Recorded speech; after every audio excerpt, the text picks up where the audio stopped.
All right, we're back to show you the coconut shrimp, and we pretty much finished these guys off.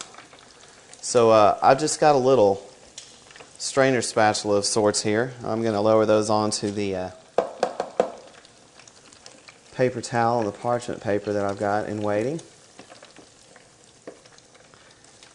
Just want to kind of treat these a little gentle so that we don't knock off the breading. You'll get some residual coconut in your oil. It's really hard to avoid.